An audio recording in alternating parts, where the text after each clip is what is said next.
प्रधानमंत्री नरेंद्र मोदी अब से कुछ ही देर बाद महाराष्ट्र के यवतमाल को 4,900 करोड़ रुपए से भी अधिक लागत की कई विकास परियोजनाओं की देंगे सौगात।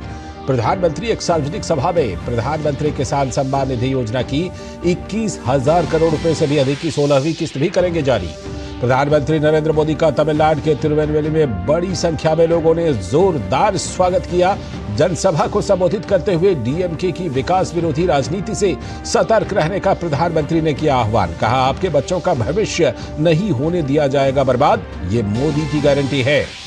प्रधानमंत्री नरेंद्र मोदी ने तमिलनाडु के थूथुकुडी में 17,000 करोड़ रुपए से भी अधिक की परियोजनाओं का किया शिलान्यास। हरित नौका पहल के तहत भारत के पहले स्वदेशी हरित हाइड्रोजन ईंधन सेल अंतरदेशीय जलमार्ग जहाज को दिखाई हरी झंडी। हिमाचल में कांग्रेस सरकार पर मंडरा रहे हैं संकट के बादल। जयराम ठाकुर समेत विपक्ष के 15 विधायक विधानसभा से निष्कासित, तो वहीं सुक्खू सरकार के कामकाज से नाराज मंत्री विक्रमादित्य सिंह का इस्तीफा। बीजेपी सांसद हर्ष महाजन का दावा, जल्द बनेगी बीजेपी की सरकार। अवैध खनन के मामले में समाजवादी पार्टी के मुखिया अखिलेश यादव को सीबीआई ने दिया नोटिस। 29 फरवरी को पूछताछ के लिए बुलाया, बतौर गवाह होना है पेश। कलकत्ता हाईकोर्ट ने 3 मार्च को फैक्ट फाइंडिंग टीम को संदेश खाली जाने की दी इजाजत। भाजपा ने कहा, कोर्ट पर बंगाल के लोगों का भरोसा। ममता बनर्जी की सरकार कोर्ट का बार बार कर रही है अपमान। वहीं शेख शाहजहां को गिरफ्तार करने की मांग को लेकर स्थानीय महिलाएं कर रही हैं प्रदर्शन।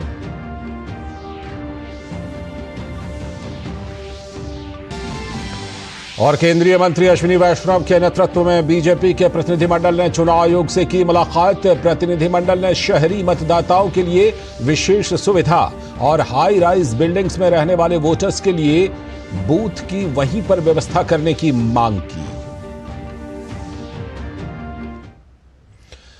नमस्कार, डीडी न्यूज पर आप देख रहे हैं समाचारों का बुलेटिन। मैं हूं लाल चंद्र सिंह। देखते हैं खबरों को विस्तार से। और आज की इस समय की सबसे बड़ी खबर, प्रधानमंत्री नरेंद्र मोदी ने तमिलनाडु के तिरुनेलवेली में एक विशाल जनसभा को संबोधित किया।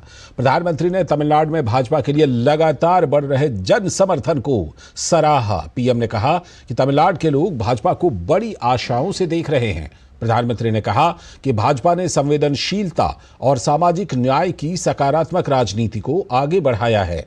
प्रधानमंत्री ने तमिलनाडु की डीएमके सरकार पर जमकर निशाना साधा। पीएम ने कहा कि तमिलनाडु के विकास विरोधी राज्य सरकार से हिसाब मांगने का समय आ गया है।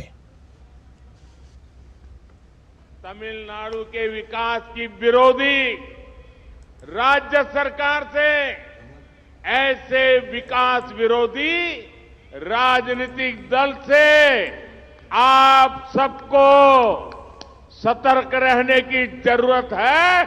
अब उनसे हिसाब मांगने की जरूरत है। इन लोगों ने तमिलनाडु के विकास के नाम पर आपको खूब लूटा है। इतना ही नहीं, आपके बच्चों के भविष्य को उन्होंने गहरे गड्ढे में डाल दिया है। और अब मैं आपको गारंटी देता हूं, मैं आपके बच्चों के भविष्य को बर्बाद नहीं होने दूंगा। मोदी ऐसा नहीं होने देगा। और ये भी मोदी की गारंटी है। इधर मोदी न गारंटी। और इसके साथ ही प्रधानमंत्री ने कांग्रेस और इंडी गठबंधन पर भी प्रहार किया। पीएम ने विदेशी धरती पर मुश्किल में फंसे भारतीयों की सुरक्षित वापसी का जिक्र किया। प्रधानमंत्री ने तमिलनाडु सरकार पर केंद्र की योजनाओं पर अपना ठप्पा लगाने का भी आरोप लगाया। कांग्रेस की इंडी गठबंधन की सरकारें तो ऐसी रही हैं जो सालों से पाकिस्तान की जेल में पड़े एक भारतीय की सुरक्षा तक के लिए कुछ नहीं कर पाई थी। साथियों, डीएमके एक ऐसी पार्टी है जो काम तो करती नहीं, लेकिन झूठा क्रेडिट लेने के लिए आगे रहती हैं। ये कौन नहीं जानता कि ये लोग हमारी स्कीम पर अपने स्लीपर चपका देते हैं। और तमिलनाडु के तिरुवनंतपुरम में प्रधानमंत्री का जोरदार स्वागत हुआ। पीएम के अभिनंदन के लिए सड़कों पर भारी भीड़ उमड़ी। पीएम ने भी लोगों का हाथ हिलाकर अभिवादन किया और इस प्रेम के लिए आभार जताया।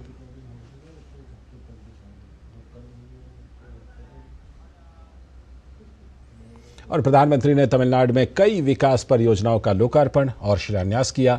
उन्होंने करीब 17,300 करोड़ रुपए से भी अधिक लागत की कई बुनियादी ढांचा परियोजनाओं का शुभारंभ किया। उन्होंने वीओ चिदम्बरनार बंदरगाह पर आउटर हार्बर कंटेनर टर्मिनल की आधारशिला रखी।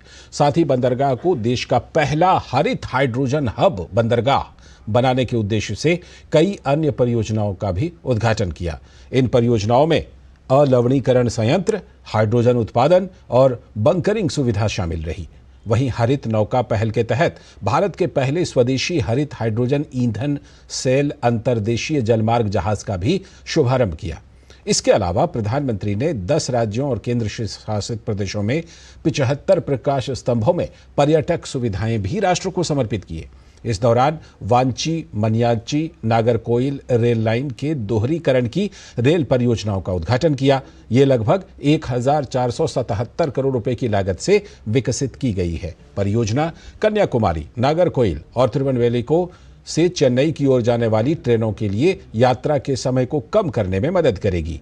रेल के अलावा रोड की भी लगभग 4,586 करोड़ रुपए की कुल लागत से विकसित 4 सड़क परियोजनाओं को भी प्रधानमंत्री ने समर्पित किया।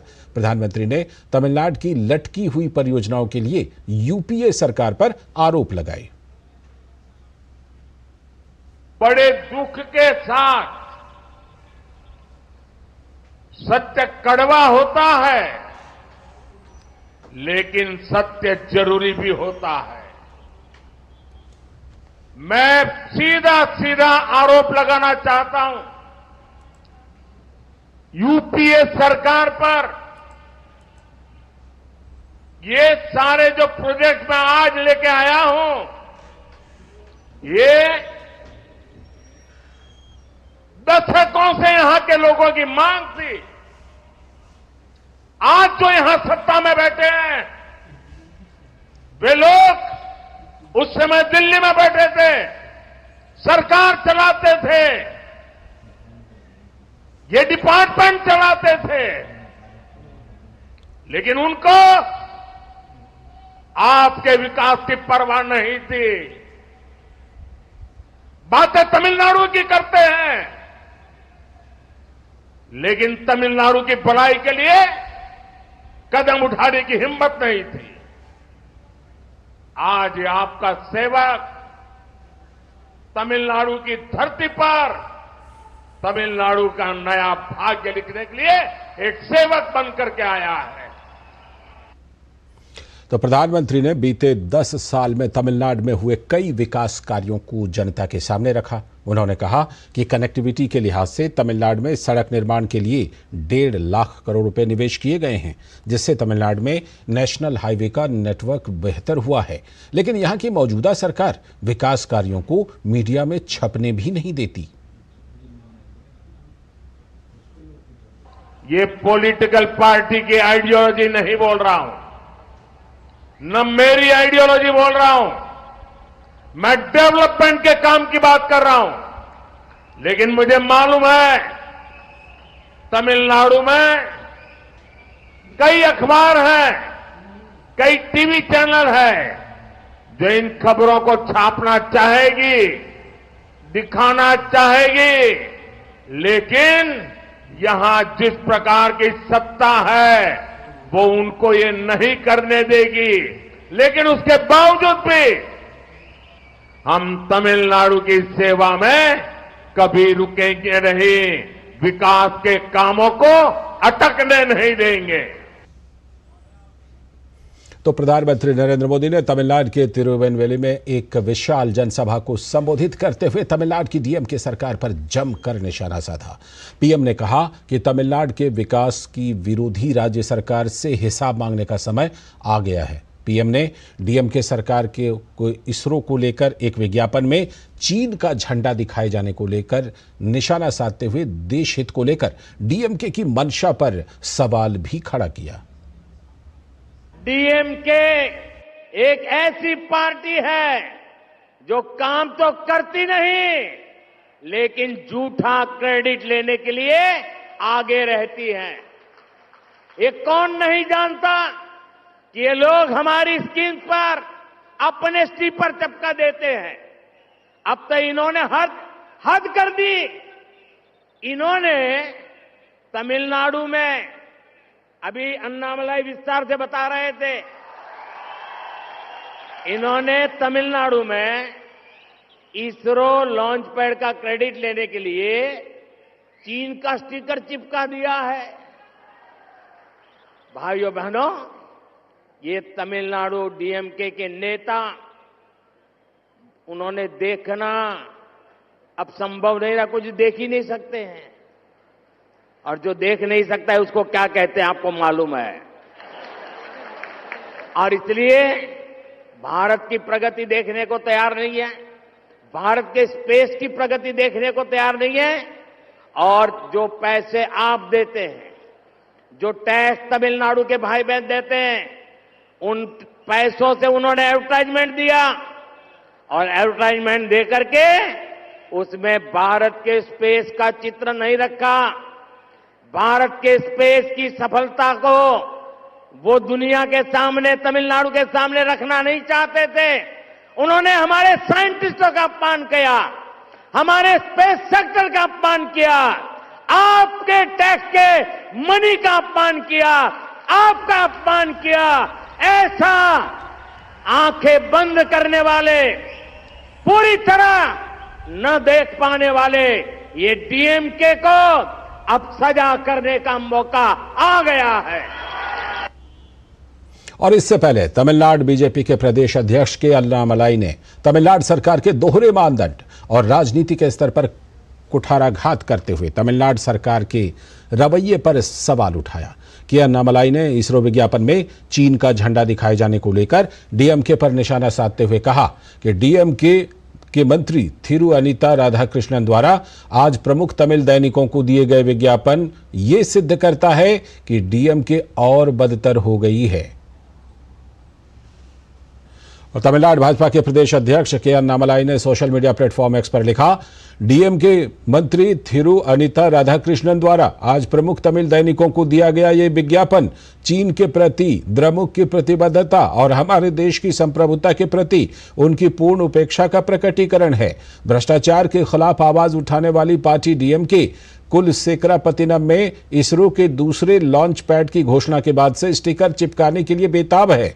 हताशा की ये सीमा केवल उनके अतीत के कुकर्मों को दफनाने की कोशिश है, लेकिन हमें उन्हें याद दिलाना चाहिए कि ये डीएमके ही थी जिसके कारण सतीश धवन अंतरिक्ष केंद्र आज आंध्र प्रदेश में है, न कि तमिलनाडु में।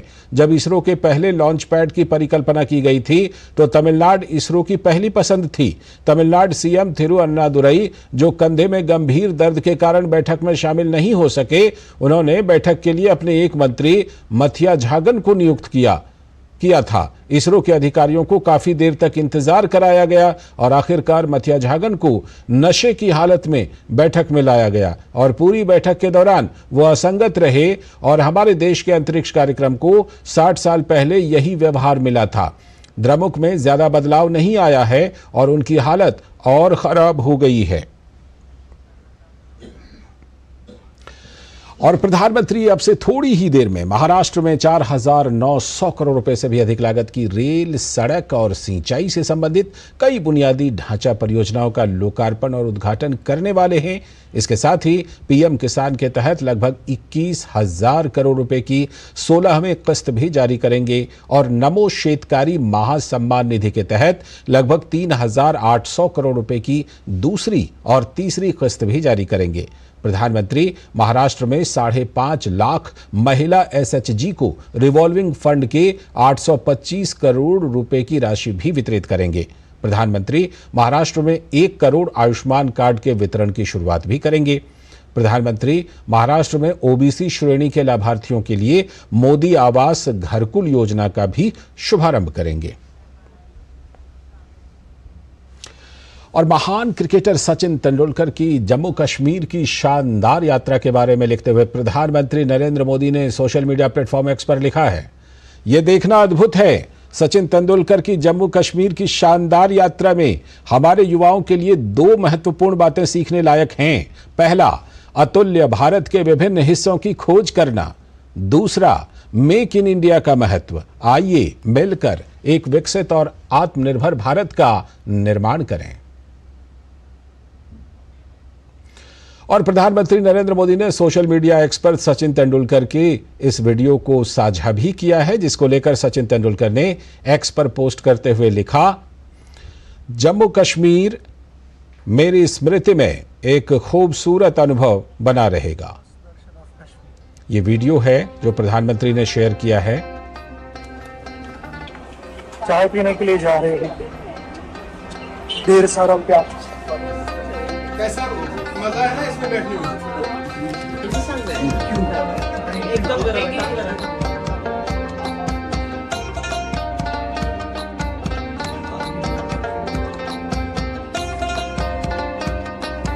क्या नाम है आपका? नुमैर। नुमैर। मैं अल्लाह से कैसा शुक्रिया अदा करूं, मैं बस यही दुआ करूंगा और आप जहां भी रहो खुश रहो, आपकी सारी फैमिली। हम भी आपके लिए यही दुआ।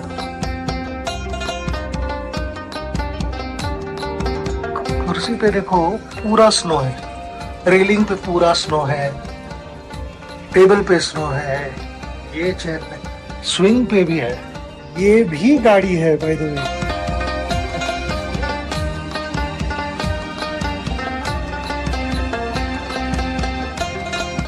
शुरू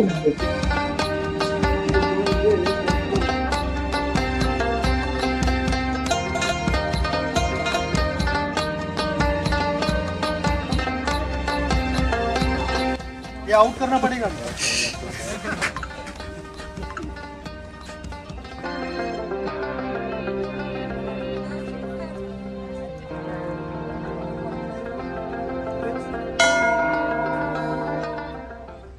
कहते हैं कि एक तस्वीर 1000 शब्दों के बराबर होती है और ये तस्वीर बदले हुए जम्मू कश्मीर की कहानी बयां कर रही है। खबर उत्तराखंड से, जहां देहरादून के पास त्यूणी में एक कार की गहरी खाई में गिर जाने से 6 लोगों की दर्दनाक मौत हो गई, जबकि एक व्यक्ति गंभीर रूप से घायल हो गया। घटना की सूचना स्थानीय व्यक्ति द्वारा दिए जाने के बाद त्वरित रूप से एसडीआरएफ ने रेस्क्यू ऑपरेशन चलाया। एसडीआरएफ से मिली जानकारी के मुताबिक एक ऑल्टो कार त्यूणी से अटाल की ओर जा रही थी और इसी बीच वो लगभग 800 मीटर गहरी खाई में गिरकर दुर्घटनाग्रस्त हो गई। वाहन में सवार 7 लोग चालदा महाराज के दर्शन के लिए जा रहे थे। एसडीआरएफ टीम ने गहरी खाई में उतरकर वाहन तक पहुंचकर सभी शवों को स्थानीय पुलिस और लोगों की सहायता से मुख्य मार्ग तक पहुंचाया, जबकि हादसे में घायल 35 वर्षीय जीत बहादुर को एम्बुलेंस से अस्पताल भिजवा दिया गया है।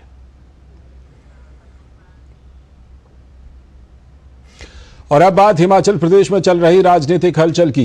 एक तरफ जहां कांग्रेस पार्टी बागी विधायकों को मनाने में जुटी हुई है, तो दूसरी तरफ विधानसभा स्पीकर ने पूर्व मुख्यमंत्री जयराम ठाकुर सहित विपक्ष के 15 विधायकों को निष्कासित कर दिया है। इसके बाद सदन को स्थगित कर दिया गया है। हिमाचल प्रदेश में राज्यसभा चुनाव में 6 कांग्रेस विधायकों के भारतीय जनता पार्टी के उम्मीदवार के पक्ष में वोट करने के बाद यह पूरा घटनाक्रम शुरू हुआ है। इसके बाद से राज्य में राजनीतिक हलचल तेज हो गई। इससे पहले आज सुबह नेता प्रतिपक्ष जयराम ठाकुर ने कुछ विधायकों के साथ राज्यपाल शिव प्रताप शुक्ला से मुलाकात की थी। इस मुलाकात में उन्होंने कहा था कि स्पीकर कुलदीप सिंह पठानिया की नीयत पर उन्हें शक है। सदन से निष्कासित होने के बाद जयराम ठाकुर ने सरकार पर तानाशाही का आरोप लगाया है। उन्होंने कहा कि सरकार डिवीजन ऑफ वोट पर बजट पारित नहीं करवा सकती, इसीलिए बीजेपी के 15 विधायकों को निकाल दिया गया है। फिलहाल विधानसभा अनिश्चितकाल के लिए स्थगित कर दी गई है। और बीजेपी नेता जयराम ठाकुर ने सरकार पर तानाशाही का आरोप लगाते हुए कहा कि ये सरकार सत्ता में रहने का नैतिक अधिकार खो चुकी है। हिमाचल प्रदेश की विधानसभा में विपक्ष के 15 सदस्यों का निलंबन करना बेवजह ये पहली बार हुआ। सरकार बचाने के लिए निलंबन किया गया है। हम कह रहे हैं कि आपके पास बहुमत नहीं है और जब नहीं है तो आपको छोड़ देना चाहिए। और हिमाचल विधानसभा में आज विपक्ष की गैर हाजिरी में बजट को पारित कर दिया गया। बजट पारित होते ही विधानसभा अध्यक्ष ने विधानसभा की कार्यवाही को अनिश्चितकाल के लिए स्थगित कर दिया। उधर पूर्व मुख्यमंत्री जयराम ठाकुर ने कहा कि सरकार में अराजकता की कोई कमी नहीं है। बीते कल ही सरकार गिर चुकी है, बावजूद इसके सीएम सुक्खू का सत्ता मोह नहीं छूट रहा।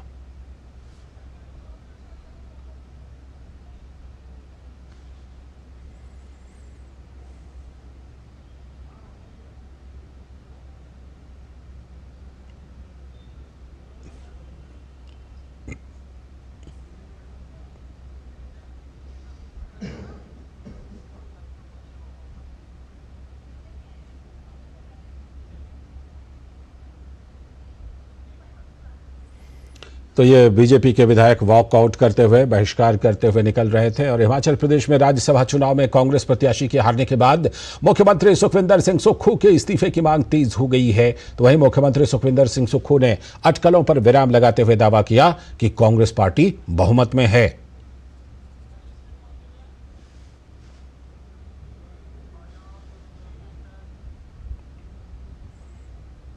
तो सुक्खू दावा कर रहे हैं, लेकिन हिमाचल प्रदेश के मुख्यमंत्री सुखविंदर सिंह सुक्खू के नेतृत्व को लेकर उनके ही विधायक सवाल उठाने लगे हैं। अब सुक्खू मंत्रिमंडल से विक्रमादित्य सिंह ने इस्तीफा दे दिया है। विक्रमादित्य सिंह ने कहा कि वर्तमान परिस्थिति में इस सरकार में बने रहना ठीक नहीं है।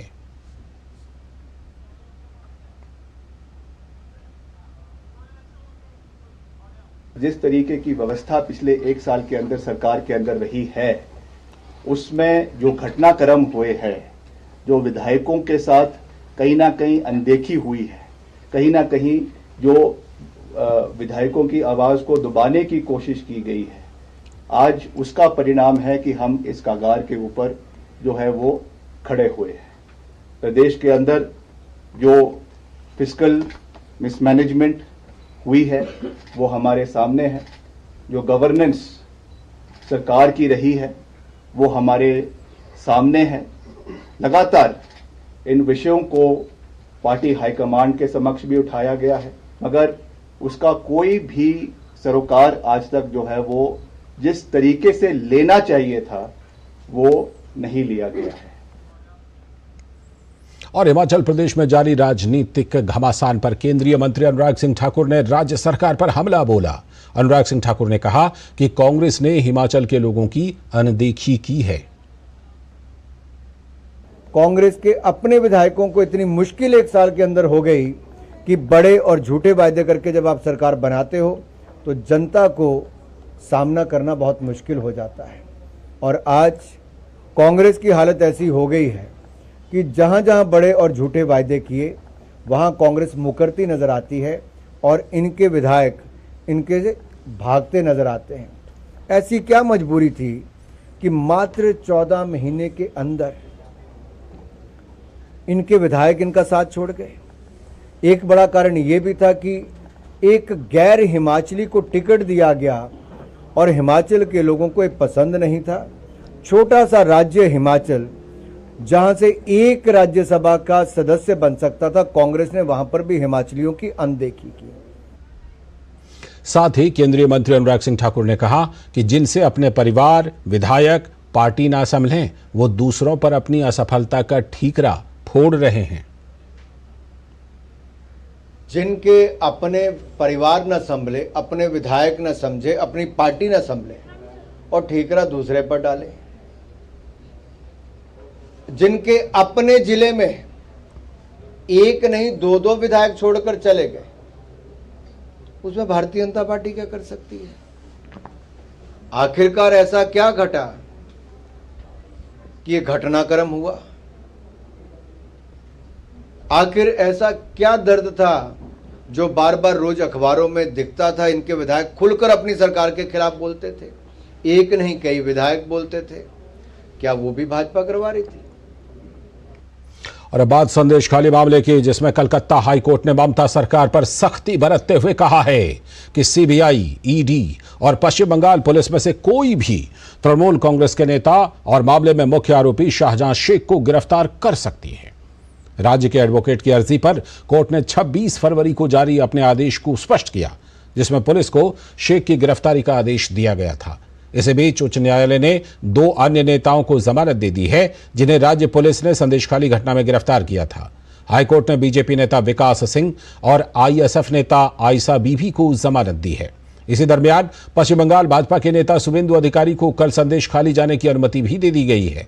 इसके अलावा फैक्ट फाइंडिंग कमेटी को हाईकोर्ट ने 3 मार्च को संदेशखाली जाने की इजाजत दे दी है। और भाजपा के विधायक अग्निमित्रा पॉल ने ममता बनर्जी ने कहा कि कोर्ट पर बंगाल के लोगों का भरोसा है और ममता बनर्जी की सरकार कोर्ट का बार बार अपमान कर रही है। भाजपा नेता ने कहा कि बार बार बोलने के बाद भी शेख शाहजहां को गिरफ्तार नहीं किया गया है। उन्होंने मुख्यमंत्री ममता बनर्जी पर शेख शाहजहां को संरक्षण दिए जाने का आरोप लगाया। बंगाल के लोगों का भरोसा है अदालत, और बार बार हम लोग देख रहे हैं कि ये सरकार, ममता सरकार, अदालत के अपमान कर रहे हैं। बार बार बोलने के बाद भी आज शेख शाहजहां को गिरफ्तार नहीं किया गया है। तो आज मुख्यमंत्री ममता बनर्जी, जो पुलिस मंत्री भी है, उनका निर्देश से आज शेख शाहजहां को पकड़ा नहीं जा रहा है, उनको प्रोटेक्शन दिया जा रहा है। मुख्यमंत्री का सज़ा होना चाहिए, मुख्यमंत्री को पनिशमेंट होना चाहिए। ऐसा कैसे कर सकते हैं मुख्यमंत्री? और इस बीच कलकत्ता हाईकोर्ट से अनुमति मिलने के बाद भाजपा आज कोलकाता के धर्मतल्ला में धरना प्रदर्शन कर रही है। धरना प्रदर्शन कल भी जारी रहेगा। पुलिस ने बोर्ड परीक्षाओं के कारण धरना प्रदर्शन की अनुमति देने से इनकार कर दिया था। हालांकि कोर्ट ने बिना माइक्रोफोन के धरना प्रदर्शन की इजाजत दे दी है। संदेशखाली में महिलाओं ने टीएमसी नेताओं पर यौन उत्पीड़न का आरोप लगाया है।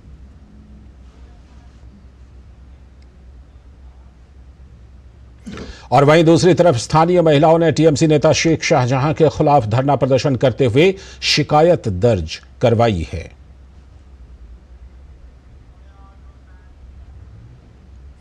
और केंद्रीय मंत्री अनुराग सिंह ठाकुर ने संदेशखाली मामले पर ममता बनर्जी सरकार को घेरते हुए कहा कि पश्चिम बंगाल में संदेशखाली का संदेश पूरे देश में जा रहा है और वहां पर महिलाओं के साथ अत्याचार को रोक पाने में एक महिला मुख्यमंत्री असफल साबित हो रही है।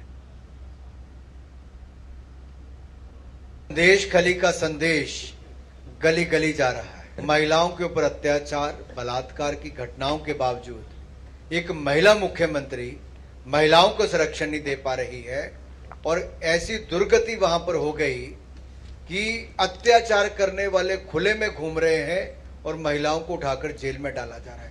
इससे बड़ा दुर्भाग्य भारत में क्या होगा जो पश्चिम बंगाल की धरती पर हो रहा है।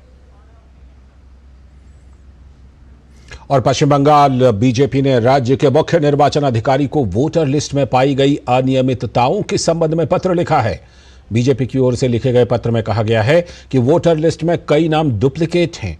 डेटा और फोटो से मिलान के बाद वोटर लिस्ट में डुप्लीकेट नामों की पहचान की गई है।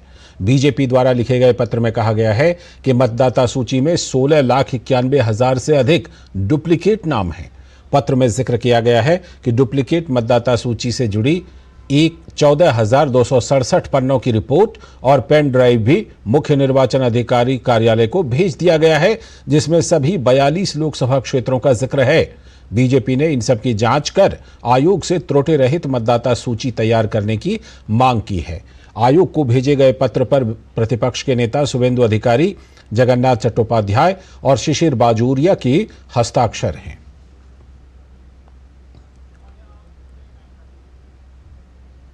इसके साथ ही बीजेपी के प्रतिनिधिमंडल ने आज दिल्ली में चुनाव आयोग से मुलाकात कर अर्बन वोटर्स के लिए विशेष सुविधा की मांग की। मीडिया से मुखातिब होते हुए केंद्रीय मंत्री अश्विनी वैष्णव ने कहा कि उन्होंने चुनाव आयोग से मांग की है कि हाई राइज बिल्डिंग्स में रहने वाले वोटर्स के लिए वहीं पर बूथ की व्यवस्था हो, हर बूथ की 100% रिकॉर्डिंग हो और मीडिया कंटेंट जारी करने के लिए अप्रूवल जल्द से जल्द मिले। इस अवसर पर पार्टी के महासचिव अरुण सिंह भी साथ में थे। हमारे इस डेलीगेशन ने, भारतीय जनता पार्टी के इस डेलीगेशन ने इलेक्शन कमीशन से मिलके कुछ रिक्वेस्ट किए हैं। उन रिक्वेस्ट में सबसे प्रमुख रिक्वेस्ट है कि हमारे जो अर्बन वोटर्स हैं, शहरों में और विशेषकर हाई राइज बिल्डिंग्स में रहने वाले वोटर्स हैं, उनकी सुविधा के लिए यथासंभव ज़्यादा से ज़्यादा उसी बिल्डिंग में, यानी जो हाई राइज अपार्टमेंट कॉम्प्लेक्स है उसी के अंदर ही पोलिंग बूथ स्टैब्लिश करें, जिससे ज़्यादा से ज़्यादा लोग चुनाव में पार्टिसिपेट कर सकें और पार्टिसिपेट करके अपना जो अधिकार है मत देने का, उसको लोग अपना अधिकार को फॉलो कर सकें। दूसरा रिक्वेस्ट हमने इलेक्शन कमीशन से किया कि जो अभी 50% बूथ पे वीडियो रिकॉर्डिंग करते हैं उसको 100% बूथ्स पे वीडियो रिकॉर्डिंग करें, जिससे कि हर चीज़ के प्रॉपर डॉक्यूमेंटेशन रहे और हर एक वोटिंग प्रोसेस का एक प्रॉपर रिकॉर्ड रहे, और जो हमारी देश की जो वाइब्रेंट डेमोक्रेसी है, ये वाइब्रेंट डेमोक्रेसी और भी इसको लोगों का जो विश्वास है वो विश्वास और अधिक हो। और लोकसभा चुनाव से पहले पश्चिम बंगाल में कांग्रेस को बड़ा झटका लगा है। कांग्रेस की पश्चिम बंगाल इकाई के नेता कौस्तभ बागची ने पार्टी से इस्तीफा दे दिया। बागची ने अपना इस्तीफा कांग्रेस के राष्ट्रीय अध्यक्ष मल्लिकार्जुन खड़गे को भेजा है। साथ ही साथ उन्होंने इस्तीफे की प्रतियां पार्टी की राज्य इकाई के प्रमुख अधीर रंजन चौधरी और महासचिव एवं प्रदेश प्रभारी गुलाम अहमद मीर को भी भेजी है। उन्होंने पार्टी में उचित सम्मान नहीं मिलने पर इस्तीफा दिया है। सोशल मीडिया पर लिखे पत्र में बागची ने लिखा है कि मेरा मानना है कि शीर्ष नेतृत्व द्वारा टीएमसी के साथ गठबंधन का आग्रह कुछ संकीर्ण हितों या कुछ नेताओं और उनके सहयोगियों के लाभ के लिए किया गया था। यह कांग्रेस पार्टी के वफादार सैनिकों का अपमान है। उनका कहना है कि वर्तमान परिदृश्य में कांग्रेस ने अपना राजनीतिक चरित्र खो दिया है। बड़ी खबर उत्तर प्रदेश से। अवैध खनन के मामले में समाजवादी पार्टी के चीफ और यूपी के पूर्व सीएम अखिलेश यादव को सीबीआई ने तलब किया है। अखिलेश यादव को 29 फरवरी को दिल्ली में सीबीआई के सामने पेश होने के लिए बुलाया गया है। तो अखिलेश यादव को सीबीआई समन पर भारतीय जनता पार्टी के प्रदेश प्रवक्ता अवनीश त्यागी ने कहा कि कानून अपना काम कर रहा है। उन्होंने कहा कि सरकार की जीरो टॉलरेंस की नीति है और निष्पक्ष जांच होगी जिसमें कोई दोषी नहीं बचेगा। जांच एजेंसियां अपना काम कर रही हैं, निष्पक्ष जांच होगी और जो दोषी होंगे वो सजा पाई जाएगी। जो जीरो टॉलरेंस की नीति सरकार अपना रही है उसी के तहत काम हो रहा है। तो एक प्रक्रिया है, जिस प्रक्रिया के तहत उनको बुलाया गया है, उनको गवाह के तौर पर बुलाया गया है। निश्चित रूप से उनकी गवाही इसमें महत्वपूर्ण भूमिका और जांच हो सकेगी। सूचना एवं प्रसारण सचिव संजय जाजू ने मुंबई में 18वें भारत डिजिटल शिखर सम्मेलन को संबोधित करते हुए कहा कि भारत परिवर्तन के दौर से गुजर रहा है। उन्होंने कहा कि स्मार्टफोन और डेटा जैसी पहुंच के कारण मीडिया और मनोरंजन क्षेत्र में तेजी से बदलाव हो रहे हैं। सूचना प्रसारण सचिव ने बताया कि वर्तमान में भारत में 60 ओटीटी प्लेटफॉर्म संचालित हैं और उनमें से कई क्षेत्रीय भाषाओं में होने से इस क्षेत्र में विदेशी निवेश बढ़ रहा है। उन्होंने देश में फिल्म निर्माण को भी बढ़ावा देने का जिक्र किया। उन्होंने सरकार द्वारा शुरू किए गए डिजिटल विज्ञापन नीति की तारीफ की। इससे पहले सूचना और प्रसारण सचिव ने मुंबई में एनएफडीसी कार्यालय का दौरा किया और चल रहे कार्यों की समीक्षा की। उन्होंने फिल्म उद्योग निकायों, स्टूडियो एसोसिएशनों से भी मुलाकात की और फिल्म उद्योग से संबंधित विभिन्न मुद्दों पर चर्चा की। Technologies are changing. You have a lot of gains being made in artificial intelligence, extended reality, deep fakes, etc. So, in fact, there were products being sold by celebrities, and later they realize they have not sold those products. Their deep fakes have sold those products, and so I think some of these challenges are going to be in future becoming much more predominant. And I think the important thing is for all of us to understand that technology is going to grow. Technology is also going to bring in benefits. Technology is also going to bring in challenges. And I think the important thing is to strike a balance so that on the one hand we protect the users from such practices, but at the same time, allow the advertisers, the digital advertisers, etc. to have enough flexibility so that they can start creating more and more engaging content. आगे की खबरों में मत्स्य पालन subsidy पर WTO मंत्री स्तरीय सम्मेलन मंगलवार को अबू धाबी में संपन्न हुआ। इन वार्ताओं में भारत ने अपने लंबे समय से चले आ रहे रुख को दोहराया कि जिम्मेदार और टिकाऊ मत्स्य पालन भारत के मछली पकड़ने वाले समुदाय के लोकाचार और प्रथाओं में अंतर्निहित एक अभ्यास है। भारत ने जोर देकर कहा कि मत्स्य पालन सब्सिडी पर किसी भी व्यापक समझौते में मछली पकड़ने वाले समुदाय के हितों और कल्याण को ध्यान में रखा जाना चाहिए, जो अपनी आजीविका के लिए समुद्री संसाधनों पर निर्भर हैं। भारत ने इस बात पर जोर दिया कि जबकि मत्स्य पालन क्षेत्र में सब्सिडी के कारण अत्यधिक मछली पकड़ी जा रही हैं, भारत जैसे विकासशील देशों और छोटी अर्थव्यवस्थाओं के लिए अपने मत्स्य पालन क्षेत्र को विकसित करने और विविधता लाने के साथ साथ अपने मछुआरों की खाद्य सुरक्षा और आजीविका सुरक्षा की रक्षा के लिए सब्सिडी भी महत्वपूर्ण है। भारत ने सदस्यों से कम 25 वर्षों की अवधि के लिए मछली पकड़ने या मछली पकड़ने से संबंधित गतिविधियों के लिए दूरस्थ जल मत्स्य पालन राष्ट्रों द्वारा सब्सिडी पर रोक लगाने का आग्रह किया। भारत ने कहा कि सदस्यों को टिकाऊ मछली पकड़ने और समुद्री संसाधनों के प्रबंधन पर बड़े पैमाने पर मछली पकड़ने के लिए सब्सिडी के हानिकारक प्रभावों को नजरअंदाज नहीं करना चाहिए।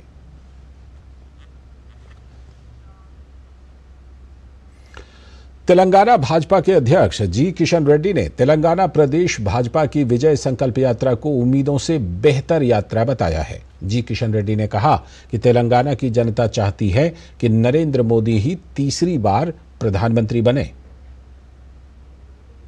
तेलंगाना प्रदेश भारतीय जनता पार्टी के द्वारा तेलंगाना भर में पूरे जितने भी 119 असेंबली कॉन्स्टिट्यूंसीज 17 विधान लोकसभा क्षेत्र है, उस सभी क्षेत्र को कवर करते हुए 5 यात्रा 20 तारीख से निकले। 20 यात्रा भी सभी जगह छोटे छोटे रोड शो, पब्लिक मीटिंग्स और अन्य प्रोफेशनल्स को, आर्टिजान को, किसानों को, सेल्फ हेल्प ग्रुप्स को, ट्राइबल्स को, ऐसा सबको मिलते हुए हमारे यात्रा चल रहे। यात्रा अच्छा, जो हमारे एक्सपेक्टेशन था उससे अच्छा हमारा रेस्पॉन्स है। गांव-गांव में राजनीति से उठकर सभी लोग यात्रा को स्वागत कर रहे। आदरणीय प्रधानमंत्री नरेंद्र मोदी जी के नेतृत्व में तेलंगाना जनता भी पूरा मन के साथ चाहते हैं नरेंद्र मोदी साहब तीसरा बार प्रधानमंत्री बने। अगली खबर, महादेव ऑनलाइन सट्टेबाजी मामले में प्रवर्तन निदेशालय ने बड़ी कार्रवाई की है। ईडी आज दिल्ली, एनसीआर, मुंबई और पश्चिम बंगाल में करीब 15 ठिकानों पर ईडी ने छापेमारी की। बता दें कि महादेव बेटिंग ऐप ऑनलाइन सट्टेबाजी के लिए बनाया गया एक ऐप है। इस पर लॉगिन करने वाले user card games, chance games, poker जैसे लाइव गेम खेलते थे। इतना ही नहीं, इस ऐप के जरिए क्रिकेट, बैडमिंटन, टेनिस, फुटबॉल जैसे खेलों में सट्टेबाजी भी की जाती थी। इसके अलावा इसी ऐप से चुनावों में अवैध सट्टेबाजी भी की जाती थी। अवैध सट्टे के नेटवर्क के जरिए महादेव बेटिंग ऐप का जाल पूरे देश में तेजी से फैला और इसमें सबसे ज्यादा खाते छत्तीसगढ़ में खुले थे।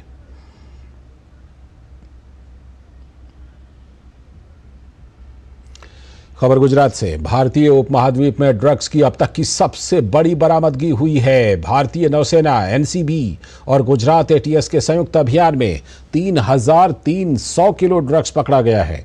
इस ड्रग्स की इंटरनेशनल मार्केट वैल्यू 2,000 करोड़ रुपए से भी ज्यादा होने का अनुमान है। इस संयुक्त अभियान में भारतीय नौसेना को मिली जानकारी के मुताबिक ईरान से जहाज पर हशीश और अन्य मादक पदार्थ ले जाया जा रहा था, जिसकी सूचना के आधार पर ऑपरेशन को अंजाम दिया गया।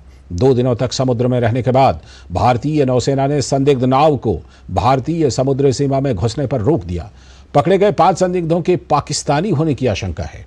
पकड़ी गई नाव ड्रग्स और संदिग्धों को गुजरात के पोरबंदर ले जाया गया है। भारतीय सुरक्षा एजेंसियां अब उनसे ड्रग्स और उनके बारे में ज्यादा जानकारी जुटा रही हैं। तो नशा मुक्त भारत अभियान के तहत तमाम ऑपरेशंस चलाए जा रहे हैं और इसी कड़ी में नारकोटिक्स नियंत्रण ब्यूरो एनसीबी ने अब तक की सबसे बड़ी ड्रग्स की खेप बरामद की है। भारतीय नौसेना और नारकोटिक्स नियंत्रण ब्यूरो ने मिलकर इस ऑपरेशन को अंजाम दिया। इस ऑपरेशन के दौरान अलग अलग तरह की 3,300 किलो ड्रग्स बरामद की गई हैं। साथ ही 5 विदेशी नागरिकों को भी गिरफ्तार किया गया है, जिसे एक बड़ी कामयाबी के रूप में देखा जा रहा है। इसी सिलसिले पर एनसीबी के डीजी एसएन प्रधान से खास बातचीत की है हमारे सहयोगी गौरव श्रीवास्तव ने। भारत को नशा मुक्त बनाने की जो कवायद है वो तेज गति से जारी है। एनसीबी इसमें अहम भूमिका निभाता हुआ लगातार हम देख रहे हैं ऑपरेशन पर ऑपरेशन चलाए जा रहे हैं और उसके बाद जो एक्शन है वो फुल ऑन नजर आ रहा है। हमारे साथ बात करने के लिए एसएन प्रधान जी हैं जो कि डीजी हैं एनसीबी के साथ। लगातार कामयाबी मिल रही है एनसीबी को, वो किस ओर इशारा कर रही है? कामयाबी का इशारा सीधा है कि एनफोर्समेंट एक्शन पर बहुत ज़्यादा तवज्जो है और जो भारत सरकार का ध्येय है, जो माननीय प्रधानमंत्री और माननीय गृह मंत्री का ध्येय है कि zero tolerance approach towards drugs. Sir, अभी कौन कौन से ऑपरेशन आप लगातार चलाते हुए वहाँ पर चला रहे हैं और किस तरह से वहाँ पर और ज़्यादा नकेल कसने की जो कवायद है उसका जाल और ज़्यादा बड़ा होता जा रहा है? ऑपरेशन समुद्रगुप्त इससे पहले चला गया, सागर मंथन एक फर्स्ट वर्जन अभी चल रहा है और आगे भी चलेगा और आगे भी इसी तरह के ऑपरेशन जारी रहेंगे। किस तरह से फोकस उस पर आप रख रहे हैं और किस तरह से उसकी मॉनिटरिंग की जा रही है और आगे की रणनीति क्या है? आपके माध्यम से दर्शकों को बता दूं कि पहली बार ऐसा हुआ है भारत सरकार के तत्वावधान में कि सभी राज्यों ने एटीएस के तर्ज पर एक ANTF anti narcotics task force notify कर दिया है। अपने आप में एक बहुत बड़ा उदाहरण है कि देश जो है जाग गया है। ड्रग्स की तस्करी के जो डेंजर है, का जो खतरा है, उस पर बहुत तवज्जो है। इस कॉन्फ़िगरेशन को आगे बढ़ाते हुए हम लोग स्टेट के साथ कदम से कदम मिलाकर और बाकी एजेंसीज के साथ कदम से कदम मिलाकर कार्रवाई करते रहेंगे। सर, आखिरी सवाल कि किन किन पॉइंट्स पर आपने सबसे ज़्यादा फोकस किया जिससे ये सक्सेस मिली? फोकस है इंटेलिजेंस पर, फोकस है इंटर एजेंसी कोऑपरेशन पर, फोकस है कोऑर्डिनेशन पर और फोकस है फॉलोअप पर। अगर देखा जाए तो इस खास ऑपरेशन में 1 महीने से ज़्यादा फॉलोअप होता रहा। अगर हम लोग किसी वक्त भी हाथ खड़ा कर देते और ये आशा छोड़ देते कि इसमें ऑपरेशन आगे कामयाब होगा कि नहीं, 1 महीने गुजर गए, 1.5 महीने गुजर गए, ऐसा हम लोगों ने कभी नहीं होने दिया। लगातार इस पर कंसिस्टेंटली मेहनत की गई और इंटर एजेंसी कोऑपरेशन को बनाए रखा गया। शुक्रिया सर, बहुत आपका धन्यवाद बातचीत करने के लिए। तो ये थे हमारे साथ एसएन प्रधान जी जो कि डीजी एनसीबी हैं और साफ तौर पर उन्होंने कहा कि लगातार इस पर फोकस किया जा रहा है और जो तमाम एजेंसियां हैं वो भी साथ मिलकर काम कर रही हैं। तो कहीं ना कहीं नकेल कसने की जो कवायद है वो और तेज़ गति से जारी है। कैमरा पर्सन विनय के साथ मैं गौरव श्रीवास्तव, डीडी न्यूज़, दिल्ली। खबर राजधानी दिल्ली से। दिल्ली के उपराज्यपाल ने मुख्यमंत्री अरविंद केजरीवाल को एक खुला पत्र लिखा है। उपराज्यपाल ने केजरीवाल को लिखे पत्र में केजरीवाल के उस बयान पर आपत्ति जताई है जिसमें उन्होंने कहा था कि दिल्ली के उपराज्यपाल बीजेपी के नियंत्रण में हैं। उपराज्यपाल ने पत्र में कहा है कि जल, वित्त, यूडी विभाग पूरी तरह से आपके नियंत्रण में, मेरा इससे कोई लेना देना नहीं है। आप खुद निर्णय लें, दूसरों को दोष ना दें। उपराज्यपाल ने कहा है कि योजनाओं का लाभ सभी 27 लाख उपभोक्ताओं को मिलना चाहिए, न कि केवल 10 लाख को। उपराज्यपाल ने 17 लाख ईमानदार उपभोक्ताओं द्वारा चुकाए गए बिल को ब्याज सहित लौटाने की भी बात कही है। दिल्ली के श्रीनिवासपुरी वार्ड में बीते 15 दिनों से लोगों के घरों में सीवर का गंदा और बदबूदार पानी भरा हुआ है। जनता को इसके चलते खासी दिक्कतों का सामना करना पड़ रहा है। ऐसे में इलाके की महिलाओं का गुस्सा आम आदमी पार्टी सरकार पर फूट पड़ा। महिलाओं ने दिल्ली के सीएम अरविंद केजरीवाल और आम आदमी पार्टी की नेता आतिशी के पोस्टर पर कालीख पोती। इसी के साथ महिलाओं ने चप्पलों और डंडों के जरिए अपना गुस्सा पोस्टर पर निकाला। जनता का कहना है कि उनकी सैकड़ों शिकायतों के बाद भी प्रशासन ने इस मामले पर कोई संज्ञान नहीं लिया है।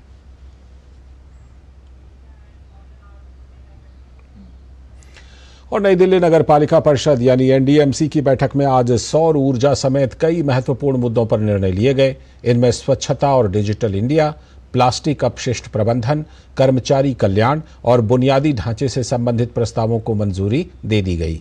तो क्या रहे आज के काउंसिल की बैठक के निर्णय, इस पर खास बातचीत की है हमारे संवाददाता गिरीश निशाना ने एनडीएमसी के उपाध्यक्ष सतीश उपाध्याय से।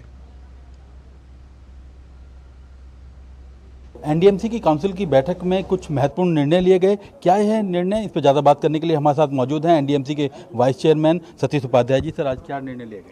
देखिए, एनडीएमसी लगातार देश के विकास में, दिल्ली के विकास में एक महत्वपूर्ण भूमिका निभा रहा है। देश के प्रधानमंत्री का जो मिशन है, उन मिशन को अलग अलग एजेंडे के माध्यम से हम पूरा कर रहे हैं। इस बार के मिशन में हमने सोलर एनर्जी को लिया है। प्रधानमंत्री का मिशन है और सोलर एनर्जी के तहत एनडीएमसी में पूरी तरह से ग्रीन एनर्जी यूज़ हो, तो हमने एसजीवीएन के साथ समझौता किया है। हमारी डिमांड 400 मेगावाट की है और उसमें हमने 55 मेगावाट हम सोलर से लेंगे, तो हमारा एक महत्वपूर्ण निर्णय है। दूसरा निर्णय भी बिजली से रिलेटेड है कि जो हमारे यहाँ उपभोक्ता हैं, जो कंज्यूमर हैं, वो कंज्यूमर उनको कई बार वो बिल नहीं जमा कर पाते हैं, कई बार किन्हीं कारणों से बिल बहुत बड़ा उनका खड़ा हो जाता है, तो हमने DRC से परमिशन लेकर इस बार अब उनको बिल को वो कुछ किस्तों में भी पे कर सकते हैं। इसी तरह से जो डिजिटल इंडिया प्रधानमंत्री जी का मिशन है, इस मिशन में भी NDMC लगातार काम कर रही है और अपने IT के इंफ्रास्ट्रक्चर की सर्विसेज को आगे और 2 साल के लिए हमने बढ़ाया है, उनके मॉडर्नाइजेशन की बात की है। स्वच्छता मिशन जो प्रधानमंत्री जी का है, उसमें किस तरीके से पूरी तरह से NDMC को प्लास्टिक मुक्त किया जाए, तो UD मिनिस्ट्री की एक बायलॉज हैं, तो NDMC ने अपने न्यू बायलॉज तैयार किए हैं। उसमें 1 महीने के लिए हम लोगों से उनके सुझाव मांगेंगे कि किस तरीके से लोगों के पार्टिसिपेशन के साथ पूरी तरह से NDMC को प्लास्टिक मुक्त किया जा सकता है। दिल्ली की बोनसाई एसोसिएशन है, उसके साथ भी NDMC ने एक अपना एग्रीमेंट किया है, उनके साथ मिलकर के इस लोगों को जोड़ेंगे और इस काम को आगे बढ़ाएंगे। साथ ही जो NDMC के कर्मचारी हैं, उनके RRs, उनके प्रमोशन, उनके आगे किस तरीके से उनको प्रेरणा मिले, वो एक लगन के साथ काम करें, तो ये काम भी हमने अलग अलग सर्विसेज के लोगों के लिए किया है। उपाध्याय जी बता रहे थे किस तरह से NDMC ने लगातार लोगों की भलाई के लिए कदम उठाए हैं और काउंसिल की मीटिंग में इसे खास तौर पर पास भी किया गया है। कैमरामैन मनमोहन सिंह के साथ गिरीश निशाना, DD न्यूज, दिल्ली। और अब बात कारोबार की। हमारे देश में कई ऐसे कारोबार हैं जहां कम लागत में बड़े मुनाफे की गुंजाइश होती है और इनमें से ही एक है फूलों का कारोबार। सरकारी नीतियों और सुविधाओं की वजह से फूलों का कारोबार बढ़ता ही जा रहा है। देखिए ये विशेष रिपोर्ट। चाहे पूजा पाठ हो या प्रेम की अभिव्यक्ति, कोई शादी विवाह का कार्यक्रम हो या किसी मंदिर की साज सज्जा, फूलों की सुंदरता से हर महफिल में 4 चांद लग जाते हैं। रंग बिरंगी पंखुड़ियाँ, अनोखी खुशबू और अनेकों प्रकार के फूल भारतीय संस्कृति के हर पहलू में विशेष महत्व रखते हैं। अपनी इसी अहमियत से विशेष अवसरों पर फूलों की खरीद भी काफी बढ़ जाती है। दिल्ली की भागदौड़ से दूर एक जगह ऐसी भी है जहां फूल के कई सारे रंग और उनकी मन मोह लेने वाली खुशबू हवा में फैली रहती है। आज हम खड़े हैं गाजीपुर मंडी के फूल मार्केट में, जहां पर लोकल से लेके एक्सोटिक सारे फूल उपलब्ध हैं। आइए बात करते हैं यहाँ के फूल विक्रेताओं से और जानते हैं पिछले कई सालों में किस तरह से ट्रेंड्स बदले हैं और किन फूलों की डिमांड बढ़ी है। सर्दियों में खासकर अभी के समय में मार्केट में इतनी ज़्यादा हलचल रहती है, जिस वक्त बाहर के जो भी मटेरियल होते हैं सबसे ज़्यादा खपत अपने दिल्ली के मार्केट में ही होती है, जिस वजह से आपको बेंगलोर वगैरह और साउथ में चले जाइए, तेलंगाना, फिर अपना गुजरात, उसके बाद महाराष्ट्र, हर जगह से मटेरियल यहाँ आते हैं। कट फ्लावर है, इंग्लिश फ्लावर्स, ये सब बंच के हिसाब से थे। तो लोगों के जैसे डेकोरेटर हो अपना अपना हिसाब है, कितना किसी को 100 बंडल की ज़रूरत है, किसी को 500 की ज़रूरत है, जैसे मतलब छोटे बड़े जो होते हैं उसी हिसाब से अपने अपने डिमांड के हिसाब से ले जाते हैं। भारत सरकार ने फूलों की खेती को 100% निर्यात उन्मुख होने का दर्जा दिया है। फूलों की मांग लगातार बढ़ने के कारण फूलों की खेती कृषि में महत्वपूर्ण वाणिज्यिक व्यवसाय में से एक बन गई है। एक रिपोर्ट के मुताबिक 2022 में भारत में फूलों का बाजार करीब 23,000 करोड़ रुपए का था, जिसके 2028 तक 40,600 करोड़ रुपए तक पहुंचने की उम्मीद है। वहीं निर्यात की बात करें तो भारत से वित्त वर्ष 2022-23 में दुनिया भर में 708 करोड़ रुपए मूल्य के 21,024 मीट्रिक टन फूलों की खेती के उत्पादों का निर्यात किया है। पिछले कुछ वर्षों में फूल उद्योग में डिजिटल इंडिया का योगदान भी महत्वपूर्ण रहा है। कितना आपको लगता है कि डिजिटल इंडिया का इसमें रोल रहा है? जैसे अभी आप पेटीएम से पेमेंट कर रहे थे, तो आपके यहाँ भी ऑनलाइन पेमेंट आता होगा, तो इसमें क्या रोल रहा है? पैसे की दिक्कत होती है, चेंज का वैसे भी देने के लिए पेटीएम होता है, कोई दिक्कत नहीं होती। डिजिटल इंडिया पहल और बेहतर परिवहन और कनेक्टिविटी से भारत में फूलों की खेती और इसके व्यापार के लिए बड़ी संभावनाएं हैं। फूलों का काम करने वाले कारीगर पीएम विश्वकर्मा योजना का भी लाभ उठा सकते हैं और अपना कारोबार बढ़ा सकते हैं। साथ ही आने वाले समय में फूलों की खेती से नई तकनीक के उपयोग से फूलों की पैदावार बढ़ेगी और व्यापार बढ़ने से फूल व्यापारियों को अच्छा मुनाफा भी होगा। दिल्ली की गाजीपुर फूल मंडी में ग्राहकों की रौनक हमेशा बनी रहती है। यहाँ के दुकानदारों का कहना है कि शादी का सीजन हो, वैलेंटाइन वीक हो या कोई पर्व त्योहार का मौका, अक्सर ही ग्राहक यहाँ आते हैं अपनी दुकानों के लिए भी और पर्सनल यूज के लिए भी। यहाँ से फूल होलसेल दामों पर खरीद कर लेके जाते हैं। कैमरा पर्सन शिव सुमन के साथ अंबिका रश्मि, डीडी न्यूज। तो ये फूलों की खूबसूरत बातें हो गई और अब कपड़ा क्षेत्र की बात करते हैं। कपड़ा क्षेत्र को ग्लोबल हब बनाने के लिए भारत का रेशम उद्योग लगातार नए प्रयोग कर रहा है। टेक्नोलॉजी और नई तकनीक के जरिए रेशम उद्योग को और मजबूती मिल रही है। प्रधानमंत्री के कपड़ा क्षेत्र से जुड़ी 5F विजन को लेकर हमारी सहयोगी भावना नैयर ने कपड़ा राज्य मंत्री दर्शना जरदोश से ये खास बातचीत की है। प्रधानमंत्री नरेंद्र मोदी ने विजन रखी है कि 2047 में भारत को विकसित राष्ट्र बनाना है और विकसित राष्ट्र बनाने के लिए कपड़ा क्षेत्र एक महत्वपूर्ण भूमिका निभाएगा। कपड़ा क्षेत्र में सिल्क उद्योग एक महत्वपूर्ण भूमिका निभाने वाला है। इस पर ज्यादा जानकारी देने के साथ हमारे साथ कपड़ा राज्य मंत्री दर्शना जरदोश है। दर्शना जी, स्वागत है आपका। सिल्क उद्योग जो कि माना जाता है क्वीन ऑफ टेक्सटाइल्स भारत में, वो किस तरीके के इनोवेशन और टेक्नोलॉजी से गुजरेगा? आने वाले 25 साल के लिए हम लोगों ने बहुत सारे ऐसे MOU भी साइन किए सिल्क बोर्ड ने, जैसे जो हमारे रूरल एरिया होते हैं वहाँ पे आसाम गवर्नमेंट में बोडोलैंड में कोकून देके उनका प्लांटेशन करके उसका प्रोडक्शन कैसे बढ़ाया जाए। सिल्क बोर्ड जो कर्नाटक सिल्क बेंगलोर में है तो उनके साथ में ये मलबरी, एरी, मूंगा, कोटा, ये जो सब हमारी 4 वैरायटी है जिसके ऊपर ये पूरा भारत का उद्योग टिका हुआ है। इसमें हम लोगों ने इनोवेटिव करते हुए हमने बहुत सारी ऐसी जो पहले महिला ये जो ड्रिलिंग है वो थाई ड्रिलिंग करती थी, उनको लेटेस्ट मशीनरी प्रदान की गई। बजट एलोकेशन में भी इस साल 875 करोड़ से बढ़कर 900 करोड़ हो गया सेंट्रल सिल्क बोर्ड को, तो किस तरीके से इसको और बढ़ावा आगे मिलेगा? एग्रीकल्चर के बाद में सबसे ज़्यादा रोजगार देने वाला सेक्टर जो है वो टेक्सटाइल है और टेक्सटाइल में महिला है। 65 से ज़्यादा लोगों को हम आर्टिजन कार्ड दे चुके हैं। आर्टिजन कार्ड के साथ में हैंडलूम, हैंडीक्राफ्ट की प्रोडक्ट, जूट की प्रोडक्ट, सिल्क की प्रोडक्ट, उनमें समर ट्रेनिंग हो जाए। समर ट्रेनिंग के बाद में उनको शेड दिया जाए, एक जैसी जगह पे उसका क्लस्टर का डेवलपमेंट हो जाए। प्रधानमंत्री ने कहा है कि हमको कपड़ा क्षेत्र को ग्लोबल हब बनाना है, तो इस ग्लोबल हब बनाने के लिए विश्व पटल पे हम ऑलरेडी टेक्सटाइल में बहुत आगे जा चुके हैं। अगर हमें नंबर 1 बनना है तो हमें किस तरीके के आगे कदम उठाने पड़ेंगे? टेक्सटाइल का रोल बहुत बड़ा होगा। हमने पिछले साल भी कॉमर्स में ये एक्सपोर्ट में जो हमारा जो टारगेट था वो 14 दिन पहले हासिल कर लिया था। तो as per the target, as per the budget हम लोगों ने जो एलोकेशन किया है, जो ग्रास रूट तक जाता है कि नहीं, ट्रेनिंग होती है कि नहीं, वहाँ से लेके फार्म जहाँ से प्रोडक्शन होता है, अगर कॉटन का है तो बेस्ट क्वालिटी का कॉटन, कस्तूरी कॉटन, उसकी ब्रांडिंग, सिल्क है तो सिल्क का थान कैसे बने, उसका प्रोडक्शन कैसे, जूट है तो बेस्ट क्वालिटी का जूट। तो ऐसा नहीं है कि कोई भी सेक्टर छूटा हुआ है। इसके साथ में मैनमेड फाइबर, टेक्निकल टेक्सटाइल और वो सेक्टर को बढ़ावा देने के लिए प्रधानमंत्री जी ने बहुत सारी योजना बनाई है। ये तो थी हमारे साथ कपड़ा राज्य मंत्री दर्शना जरदोश, जिनका कहना है कि कपड़ा क्षेत्र में नए विचारों और नए प्रौद्योगिकियों के साथ हम कपड़ा क्षेत्र के योगदान को आगे बढ़ा सकते हैं और प्रधानमंत्री नरेंद्र मोदी के कपड़ा क्षेत्र में 5F विजन को भी साकार कर सकते हैं। कैमरामैन मोंटी कुमार सिंह के साथ भावना नैयर, डीडी न्यूज, दिल्ली।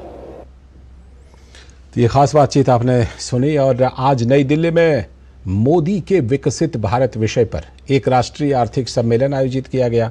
इस सम्मेलन में केंद्रीय सूचना और प्रसारण मंत्री अनुराग सिंह ठाकुर ने कहा कि हमारी सरकार द्वारा लोगों की आकांक्षा और उम्मीदों को पूरा करने के लिए शुरू किए गए प्रयास अब सफल होते हुए दिखाई देने लगे हैं। मोदी के विकसित भारत विषय पर आयोजित राष्ट्रीय आर्थिक सम्मेलन में केंद्रीय सूचना और प्रसारण मंत्री अनुराग सिंह ठाकुर शामिल हुए। इस अवसर पर केंद्रीय मंत्री अनुराग सिंह ठाकुर ने कहा कि विकसित भारत आज पूरे देश में हर घर और हर इलाके में चर्चा का विषय बन गया है। हमारी सरकार द्वारा लोगों की आकांक्षा और उम्मीद को पूरा करने के लिए शुरू किए गए प्रयास अब सफल होते हुए दिखाई दे रहे हैं। अब हम अर्थव्यवस्था के मामले में अंग्रेजों को भी पीछे छोड़कर आगे बढ़ चुके हैं और अब भारत को विकसित करने का सपना जरूर पूरा होने वाला है। 10 साल पहले लड़खड़ाती चरमराती अर्थव्यवस्था थी, लेकिन ईमानदार नेता आया तो हमने अंग्रेजों को पीछे छोड़कर आज दुनिया की 5वीं सबसे बड़ी अर्थव्यवस्था भारत को खड़ा कर दिया है। From the fragile 5, India is the 5th largest economy of the world. Are we happy to be here और do you want to achieve a bigger goal? And that is why prime minister Modi said, let us set a target for 2047. Let us make India self reliant India and make India a Viksit Bharat bye 2047। देश में खेलों की असीम संभावनाओं पर बोलते हुए केंद्रीय मंत्री अनुराग सिंह ठाकुर ने कहा कि हमने समर ओलंपिक और यूथ ओलंपिक के लिए अपना दावा रखा है और भारत की अर्थव्यवस्था और क्षमताएं इतनी हो चुकी हैं कि वह इन खेलों का आयोजन सफलतापूर्वक कर सकता है। आईओसी का सेशन जब मुंबई में हुआ तब प्रधानमंत्री मोदी जी ने बहुत गंभीरता के साथ भारत का पक्ष रखा और कहा कि भारत तैयार है 2030 के यूथ ओलंपिक्स और 2036 के समर ओलंपिक्स के आयोजन के लिए। विकसित भारत विषय पर आयोजित राष्ट्रीय आर्थिक सम्मेलन में चर्चा के दौरान तकनीकी के उपयोग पर जोर दिया गया और माना गया कि तकनीकी का उपयोग लोगों को सीधे मदद करने में सहायक हो रहा है। Rishi Kumar, DD news, Delhi. और सरकार आम चुनावों में युवाओं की भागीदारी सुनिश्चित करने के लिए आज से देश भर के उच्च शिक्षण संस्थानों में मेरा पहला वोट देश के लिए अभियान शुरू कर रही है। इस अभियान का उद्देश्य राष्ट्र के व्यापक हित में युवाओं को मतदान के लिए प्रोत्साहित करना है और मताधिकार की उपयोगिता बताना है। यह अभियान 6 मार्च तक चलेगा। केंद्रीय शिक्षा मंत्री धर्मेंद्र प्रधान ने युवाओं से अपनी आवाज उठाने का अनुरोध किया है। धर्मेंद्र प्रधान ने कहा कि सभी उच्च शिक्षण संस्थानों को अपने अपने परिसरों में मतदाता जागरूक अभियान चलाने को कहा गया है। प्रधानमंत्री नरेंद्र मोदी ने युवाओं और पहली बार मतदाता बने लोगों से भारी संख्या में मतदान करने का आह्वान किया है।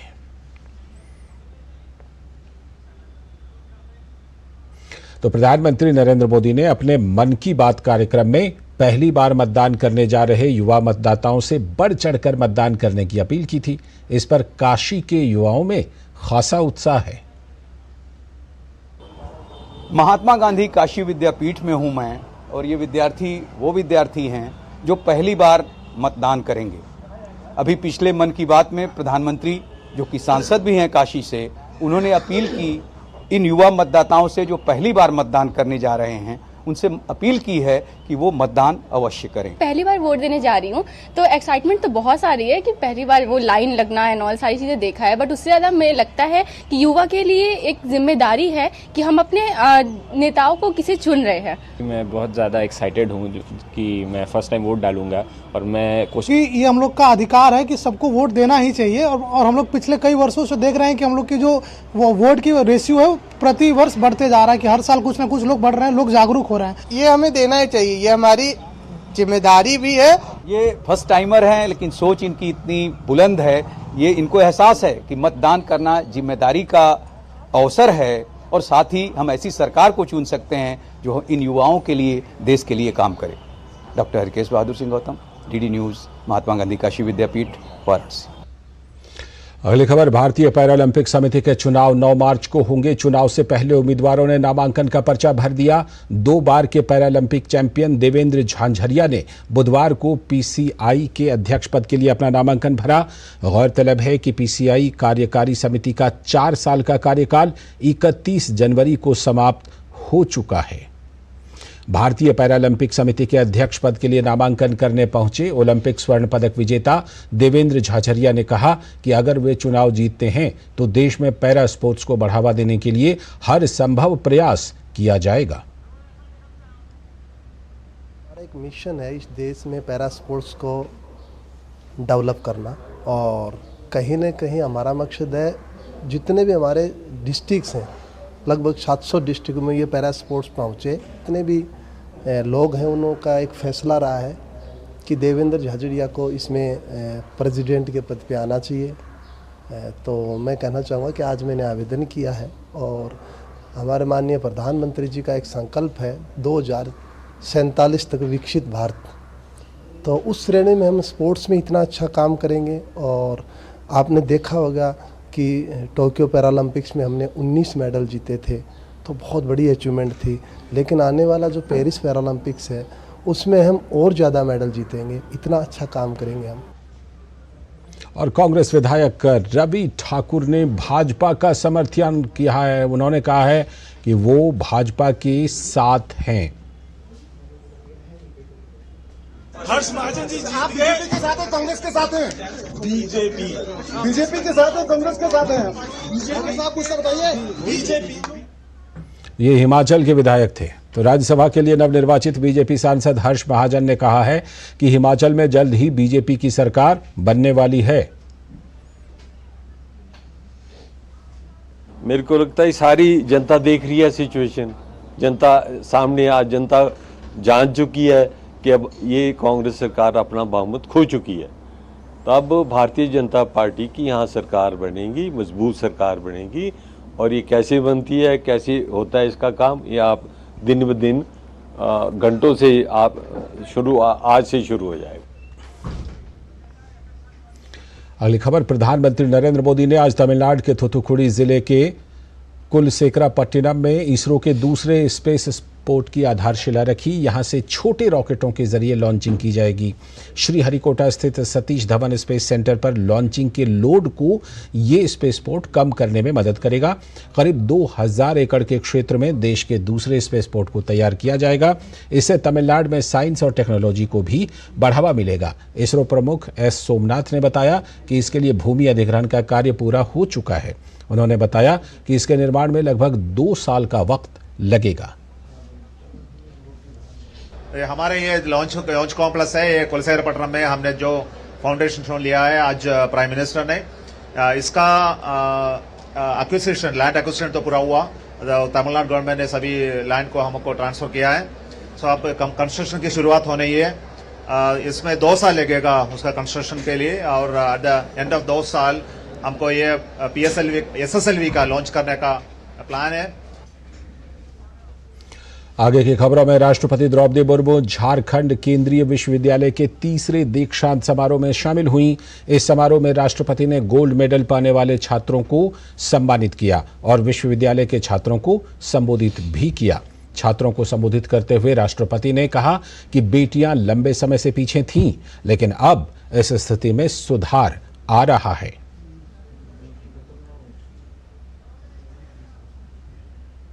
स्वर्ण पदक प्राप्त कर रहे विद्यार्थियों में हमारी बेटियों की संख्या लगभग 50% है। स्वर्ण पदक प्राप्त करने वाले बेटियों को मैं विशेष रूप से शुभाशीष देती हूँ। बेटियां सदियों से, बहुत दिनों से पीछे रह गए थे, लेकिन आज बेटियां भी की प्रगति से, बहुत द्रुत गति से और आगे जा रही। इसको उनको प्रोत्साहित करना आप सबका काम है कि नहीं। और झारखंड केंद्रीय विश्वविद्यालय के तीसरे दीक्षांत समारोह को संबोधित करते हुए राष्ट्रपति द्रौपदी मुर्मू ने देश की युवा शक्ति को लेकर बात की। राष्ट्रपति ने कहा कि युवा भारत के सबसे बड़े संसाधन और सबसे बड़ी पूंजी हैं। आप सभी युवा भारत का सबसे बड़ा संसाधन और सबसे बड़ी पूंजी है। भारत दुनिया के सबसे युवा देशों में से एक है। हमारे 55% से अधिक आबादी 25 वर्षों से कम उम्र की है। भारत की अर्थव्यवस्था आज विश्व में 5वें स्थान पर है और 2030 तक हम तीसरी सबसे बड़ी अर्थव्यवस्था बनने वाला है। आप सभी को ज्ञात है कि हमने भारत को 2047 तक एक विकसित राष्ट्र बनाने का लक्ष्य रखा है। खबर कर्नाटक से, जहां राज्यसभा चुनाव के नतीजे आने के बाद एक नया विवाद खड़ा हो गया है। बीजेपी ने कांग्रेस उम्मीदवार नासिर हुसैन की जीत के बाद उनके समर्थकों पर पाकिस्तान के पक्ष में नारे लगाने का आरोप लगा दिया है। आरोप है कि मंगलवार शाम को नतीजे आने के बाद विधानसभा परिसर में ही नासिर हुसैन के समर्थकों को पाकिस्तान जिंदाबाद के नारे लगाते हुए सुना गया। बीजेपी प्रवक्ता गौरव भाटिया ने प्रेस कॉन्फ्रेंस करके कांग्रेस पर हमला बोलते हुए कहा कि कांग्रेस के डीएनए में ही पाकिस्तान बसा हुआ है। सीधे चलते हैं महाराष्ट्र के यवतमाल, जहां पर प्रधानमंत्री नरेंद्र मोदी पहुंच चुके हैं।